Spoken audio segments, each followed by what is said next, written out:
mga Ka-Angelo University TV. Punta tayo ngayon ng bayan para mamalengke, no? So syempre wala na kaming bigas, mamamalengke muna ako. At syempre, andyan lang aking sasakyan. Ayan, ang aking motor. So luma na pero ayun nga pala, bawal nga pala na magmotor tayo ng kasi malawak na yung EDCA. Baka mamaya mapitikan tayo ng EDCA. So hindi natin pwedeng gamitin yung ating motor dahil malawak eh. Nakita ko sa FB. Baka meron na rin tayo dyan. Tingnan natin mamaya. So ang gagamitin natin guys, ito ang aking second motor, no? Meron din yung shock. So shock din yan, no? So ito tayo ngayon. Meron tayong yan. So kompleto naman, no? Kaya huwag tayo matakot sa EDCA. Tingnan natin sa kanto kung meron na. Ayan nga guys, no? Nandito na tayo sa Quirino, no? Sa Quirino na tayo. So syempre, magulat din tayo. Ayan sa camera natin. May camera, oh. So ito na yun, pinalawak ng MMDA, no? Ayan, no? You are in Quezon City, no contact operation in effect. Observe traffic. So observe lang yan, no? Observe lang ng traffic yan, pero syempre MMDA yan. Nasa pwesto yung mga yan. Manghuhuli yan. Titik lang yan. Ako kawawa yung mahihirap. Kaya tayo guys, no? Imbis na pambili ko ng bigas, maibigay pa natin sa mga manghuhuli. So syempre bike na lang tayo.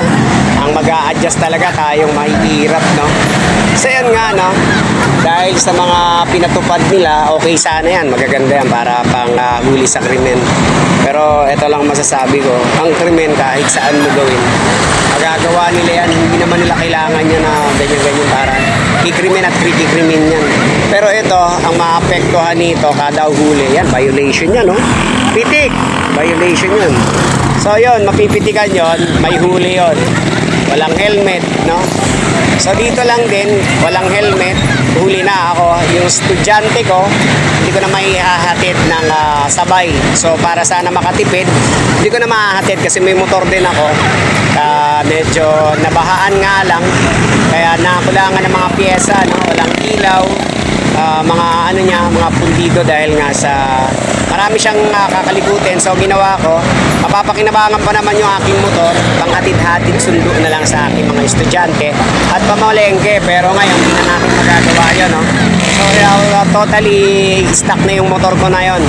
Kaya magbabike na lang ako dahil gutom na ang mga mayayamang nakapwesto. So yun nga, no, ang nakakalungkot, yung mayayamang nakapwesto hindi nila inisip yung mga mahihirap na naghihirap, at saka hindi nila inisip na yung kinakain ng mahihirap inaagaw pa nila, no?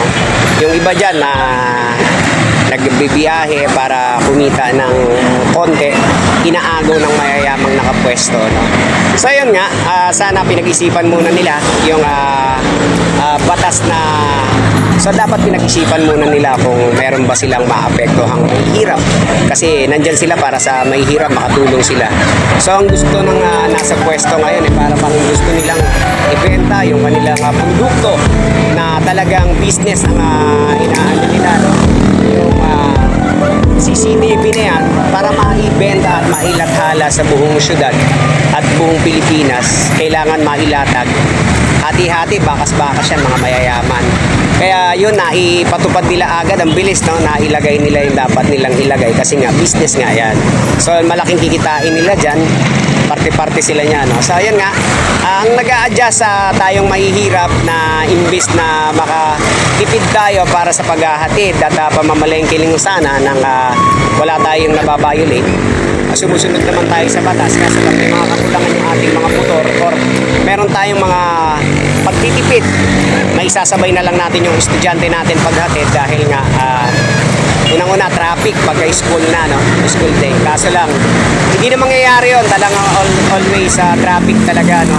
At another adjustment ng mahihirap at sa mayayaman. Pero ito lang ang tatandaan nyo mga mayayaman kayo, lahat kayo pag namatay kayo, hindi nyo madadala sa hukay lahat ng mga pinagnakawan nyo sa mahihirap. Yun lang po. sana pag-isipan nyo yung batas nyo bago nyo i-continue yan. Kawawa yung mahihirap.